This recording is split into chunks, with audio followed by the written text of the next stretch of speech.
Hello friends, આજે આપણે ધોરણ 8 નવી સ્વાધ્યાય પોથી ભાગ 1 માંથી ગુજરાતી વિષયમાં પાઠ 2 સાયકલ સવારીની ખાટી મીઠી આ પાઠના આપણે સ્વાધ્યાય પોથીના તમામ પ્રશ્નોનું સોલ્યુશન જોવાના છીએ.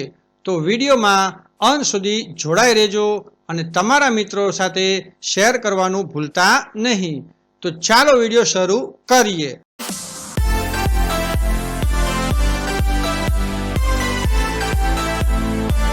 પ્રશ્ન નંબર 1. રૂઢિપ્રયોગના અર્થને આધારે નીચેના વિધાન માટે યોગ્ય ઉત્તર પસંદ કરી તેની સામે ખરાની નિશાની કરો. નંબર 1. ચોરે બેઠેલા ફિલ્મ ઉતારે તે કાંઠું લાગતું. તો સાચો જવાબ થશે નંબર 2. ચોરે બેઠેલા લોકો ફિલ્મ ઉતારતા એ ગમતું નહીં. નંબર 2. ચલાવતી વખતે વાત વાતમાં એને વાંકવું પડે. સાચો જવાબ થશે કારણ કે સાયકલ વપરાયેલી હતી. નંબર 3. જોખમને ભરી પીવાની તૈયારી હોય. સાચો જવાબ થશે નંબર 3. મુશ્કેલીઓથી ગભરાવાનું નહીં. નંબર 4. સાયકલ ક્યારેક દગો દઈ દે. તો સાચો જવાબ થશે નંબર 2. ધ્યાન રાખવા છતાં નીચે પછાડી દે. નંબર 5. સાયકલ બાપડી થઈ જાય. સાચો જવાબ થશે નંબર A. પંચર પડતા સાયકલ નકામી બની જાય. પ્રશ્ન નંબર 2. આપેલા ફકરાને વાંચો અને સાયકલ પોતે બોલતી હોય એમ ફરીથી સુધારીને લખો. તો અહીંયા આ જે ફકરો છે તે તમારે વાંચવાનો છે અને પછી સાયકલ પોતે બોલતી હોય તે રીતે લખવાનો છે. મેં અહીંયા તૈયાર કરેલ છે, તો આપણે જવાબ જોઈએ. જુઓ, તમારા સાયકલ ચલાવવાના ઉત્સાહને કોઈ ફરક ન પડે, પણ આ ગામડાના કાચા અને ખાડા ટેકરાવાળા રસ્તા મારી હાલત બગાડી નાખે છે. જ્યારે હું ધૂળના ઢગલામાં ફસાઈ જાઉં છું ત્યારે મારું પૈડું એટલું ઊંડું ઉતરી જાય કે હેન્ડલ પણ કામ કરતું બંધ થઈ જાય. ક્યારેક તો હું જીદ કરીને ઊંધી ફરીને ઊભી રહી જાઉં છું. તમે વટ પાડવાની કોશિશ કરો, પણ એ વટ તો બધો ધૂળમાં મળી જાય છે. કોઈ મોટો ખાડો આવે તો હું કૂદકો મારું અને ક્યારેક તો સીધી જ જમીનદોસ્ત થઈ જાઉં. ત્યારે મને એમ લાગે કે જાણે પૃથ્વી માતાને દંડવત પ્રણામ કરવા પડ્યા. વળી રસ્તા વચ્ચે પડેલો પથ્થર જાણે લોહ ચુંબક હોય એ મારું પૈડું ગમે તેટલું વાળવાનો પ્રયત્ન કરે તો પણ એ તરફ જ ખેંચાય છે. પથ્થર પરથી ધડામ કરતી નીચે પછડાવું છું. બસ આ જ છે મારી રોજિંદી કહાણી. શું તમે ક્યારેય મારા વિશે આટલું વિચાર્યું હતું? પ્રશ્ન નંબર 3. નીચેના શીર્ષક પરથી 10-12 વાક્યો લખો. મારી પહેલી સાયકલ સવારી. મને હજુ પણ યાદ છે મારી પહેલી સાયકલ સવારીનો દિવસ. હું 5મા ધોરણમાં હતો અને પપ્પા મારી માટે એક નવી લાલ રંગની સાયકલ લાવ્યા હતા. તે દિવસે મારી ખુશીનો પાર નહોતો. મેં તરત જ સાયકલ પર બેસવાનો પ્રયત્ન કર્યો, પણ પડી ગયો. પપ્પાએ મને સાયકલ ચલાવતા શીખવાનું શરૂ કર્યું. શરૂઆતમાં ખૂબ મુશ્કેલી પડી. ઘણીવાર પડ્યો અને વાગ્યું પણ ખરું, પણ મેં હિંમત ન હારી. ધીમે ધીમે મેં સંતુલન જાળવતા શીખ્યો. પપ્પા પાછળથી સાયકલ પકડતા અને હું પેડલ મારતો. થોડા દિવસની મહેનત પછી આખરે એ દિવસ આવ્યો જ્યારે પપ્પાએ સાયકલ છોડી દીધી અને હું જાતે જ ચલાવવા લાગ્યો. તે ક્ષણ મારા માટે અદ્ભુત હતી. મેં ખુલ્લી હવામાં ઝડપથી સાયકલ ચલાવી અને મને લાગ્યું કે જાણે હું આકાશમાં ઉડી રહ્યો છું. તે દિવસથી સાયકલ મારી સૌથી સારી મિત્ર બની ગઈ. આજે પણ મને મારી પહેલી સાયકલ સવારીનો એ રોમાંચ યાદ આવે છે. પ્રશ્ન નંબર 4, તમારા જન્મદિવસે તમારા મમ્મી પપ્પા સાયકલ ખરીદી ભેટ આપવાનું વિચારે છે, તે બંને વચ્ચે વાતચીતનો સંવાદ લખો. તો અહીંયા આપણે અધૂરો સંવાદ આપેલ છે, તે આપણે આગળ વધારી અને આપણે પૂરો કરવાનો છે. મેં અહીંયા આ રીતે સંવાદ પૂર્ણ કરેલ છે, તે તમે વાંચી જજો અને તમારી સ્વાધ્યાય પોથીમાં લખી લેજો. પ્રશ્ન નંબર 5, તફાવત લખો. તો અહીંયા આપણને મોટરસાયકલ અને સાયકલ વચ્ચે શું તફાવત હોય છે તે આપણે અહીંયા લખવાનું કહેવામાં આવેલું છે. તો સૌ પ્રથમ આપણે મોટરસાયકલ વિશે લખીશું. તો મોટરસાયકલ છે તે પેટ્રોલથી ચાલે છે, વજનદાર હોય છે, તે મોંઘી પણ હોય છે અને પેટ્રોલથી ચાલતી હોય પર્યાવરણને હાનિ પણ કરે છે. હવે આપણે જોઈશું સાયકલ વિશે. સાયકલ છે તે માનવીય શક્તિથી ચાલે છે, પેડલ મારવાથી તે ચાલે છે, તેમજ તે વજનમાં પણ હલકી હોય છે, સસ્તી પણ હોય છે અને પર્યાવરણીય મિત્ર પણ કહેવાય છે. પ્રશ્ન નંબર 6, પ્રશ્નના ઉત્તર લખો. નંબર 1, ગામડાના રસ્તા પર સાયકલ ચલાવવામાં શી મુશ્કેલી પડતી હોય છે? ગામડાના રસ્તા કાચા અને ખાડા ખડિયાવાળા હોય છે, જેના કારણે સાયકલ ચલાવવામાં ઘણી મુશ્કેલી પડે છે. ધૂળના ઢગલામાં સાયકલનું પૈડું ઊંડું ખૂંપી જાય છે અને હેન્ડલ પણ કામ કરતું નથી. ક્યારેક પૈડું જીદ કરીને ઊંધું ફરી જાય છે અને તેમજ ખાડા જો મોટા હોય તો સાયકલ કૂદકો મારે છે અથવા પડી જાય છે અને રસ્તામાં પડેલા પથ્થરો પરથી પસાર થતી વખતે પૈડું વારંવાર ખેંચાઈને પછડાય છે. નંબર 2, પહેલી વારની સાયકલ સવારી વખતે લેખકને પૃથ્વી પ્રદક્ષિણા જેવો આનંદ કેમ થયો?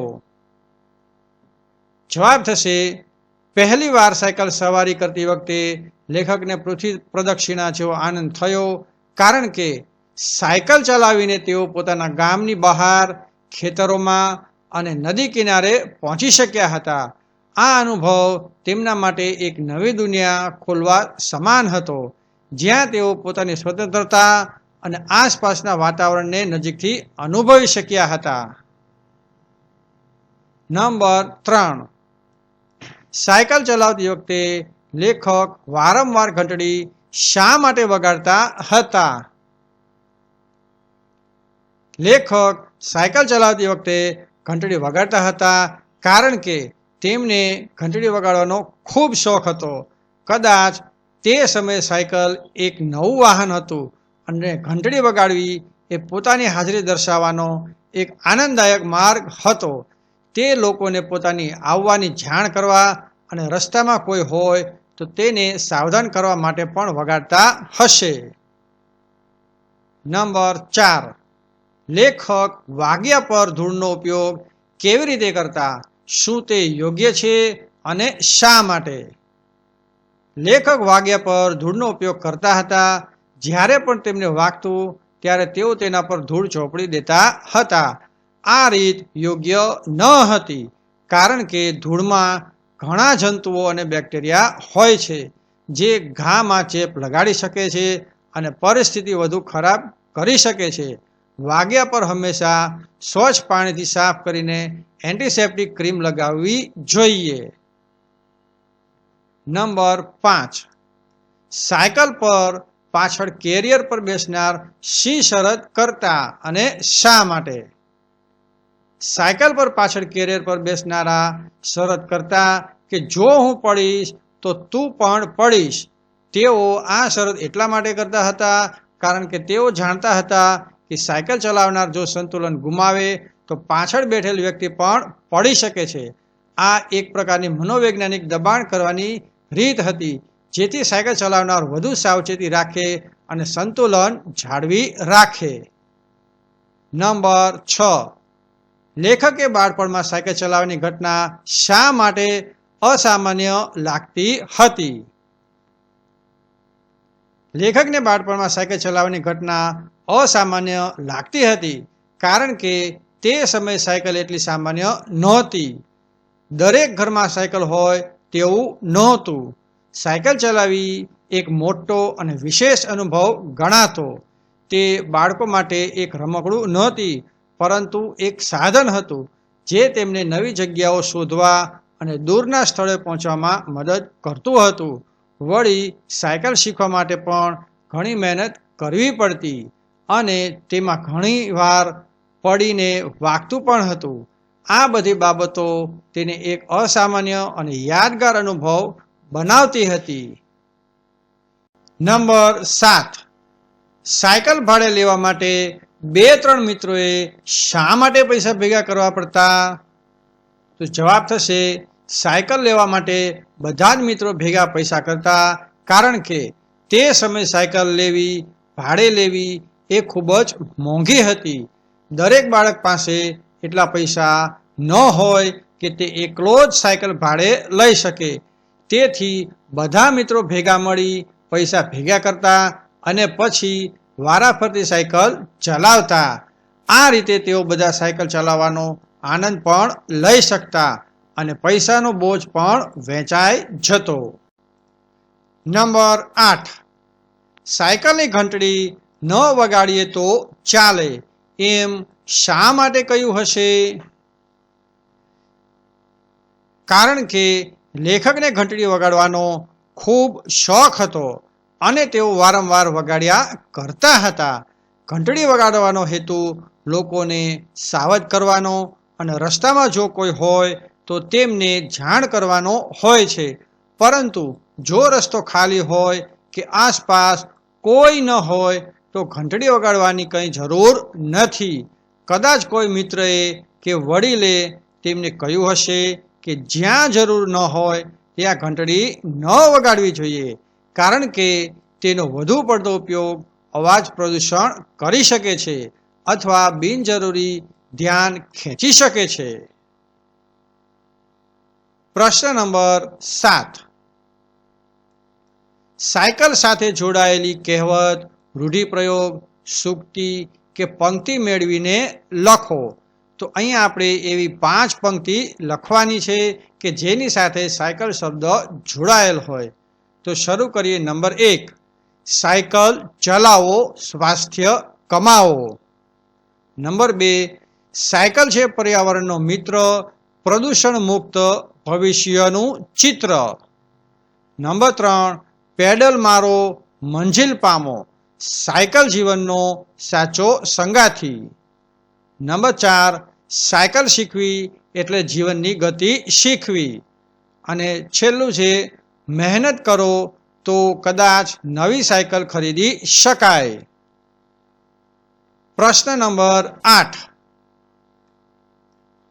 આપેલા શબ્દ સમૂહ માટે વપરાતો શબ્દ નીચેના કોષ્ટકમાંથી શોધીને ઉદાહરણ મુજબ વર્તુળ કરીને લખો. તો નંબર 1. ખડું કરવાની જગા એટલે કે ખડા વાડ.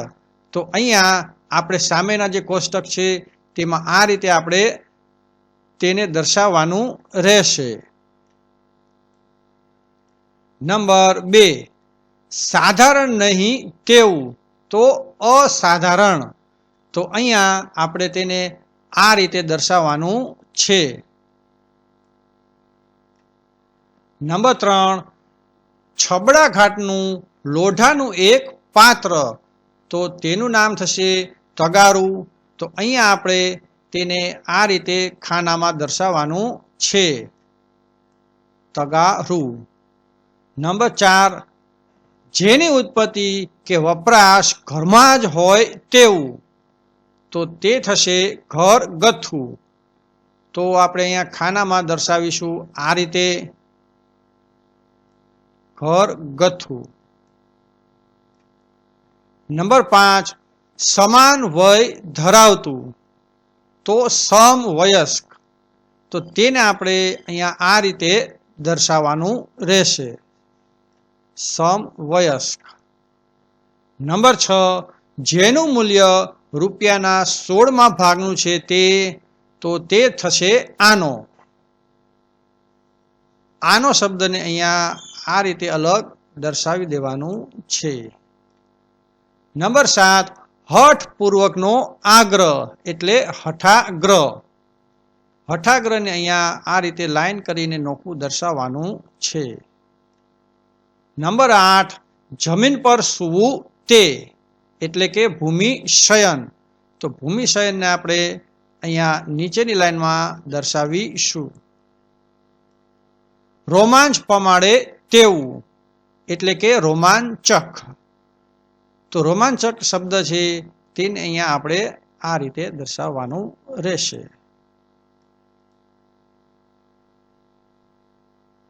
રોમાંચક. પ્રશ્ન નંબર 9 નીચે આપેલા શબ્દોમાંથી ધ્વનિઓ છૂટા પાડીને લખો. તો સાયકલ શબ્દનું અહીંયા ઉદાહરણ આપેલ છે તે રીતે આપણે અહીંયા શરૂ કરીશું. નંબર 1 પંચરનું આ રીતે લખીશું. નંબર 2 મીઠાઈ. નંબર 3 જંબુરીયો. નંબર 4 ફરજિયાત. નંબર 5 લો ચુંબક. તો આ રીતે આપણે બધા જવાબ તૈયાર કરવાના છે. પ્રશ્ન નંબર 10 તમારા વિસ્તારની સ્થાનિક બોલીમાં વપરાતા શબ્દો લખી તેનો વાક્યમાં પ્રયોગ કરો. તો અહીંયા 1 થી 5 શબ્દો મેં લખ્યા છે અને દરેકના અહીંયા વાક્ય લખેલા છે. તો તે તમે વાંચી જજો અને તમારી સ્વાધ્યાય પોથીમાં લખી જજો. પ્રશ્ન નંબર 11 એકમના આધારે કારણ આપો. નંબર 1 પેટમાં શેરડા પડી ગયા. કારણ કે તો આવું શું કામ બન્યું હશે? કારણ કે નદીના પટમાં સાયકલ રમરમાટ કરતી દોડતી હતી.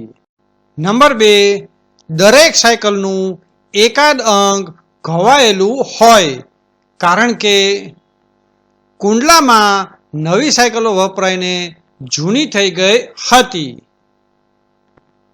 નંબર 3 હનુમાન દાદાને મનોમન ભલામણ થતી. કારણ કે મિત્રો સાયકલ ફેરવતા હોય અને પોતાનો વારો જલ્દી આવે તે માટે ઘડિયાળનો કાંટો જલ્દી આગળ વધે તે માટે હનુમાન દાદાને મનોમન પ્રાર્થના થઈ જતી. નંબર 4 લોખંડના દાંડિયા પર બેસવું અનુકૂળ નહોતું. કારણ કે સાયકલના લોખંડના દાંડિયા પર બેસવાથી શરીરને કષ્ટ થતું અને ખાડા ટેકરાવાળા રસ્તાના લીધે વાગવાની શક્યતા પણ રહેતી. નંબર 5 સાયકલવાળો ટ્યુબમાં હવા ભરી તગારાના પાણીમાં બોળે. કારણ કે ટ્યુબમાં ક્યાં પંચર પડ્યું છે તે શોધવા માટે આ સૌથી સરળ અને અસરકારક રીત છે. હવા ભરીને પાણીમાં બોળવાથી જે જગ્યાએ પંચર હોય ત્યાંથી પરપોટા નીકળે છે, જેના પરથી પંચરની જગ્યા સહેલાઈથી શોધી શકાય છે. પ્રશ્ન નંબર 12 જાહેરાતના આધારે પ્રશ્નોનું નિર્માણ કરો. તો અહીંયા આપણને એક જાહેરાત આપેલી છે અને તેના પરથી આપણે પ્રશ્નો બનાવવાના છે. મેં અહીંયા પ્રશ્ન તૈયાર કર્યા છે. પ્રશ્ન નંબર 1 સાયકલ સ્ટોરનું નામ શું છે? નંબર 2 સાયકલ સ્ટોરનું લોકેશન જણાવો.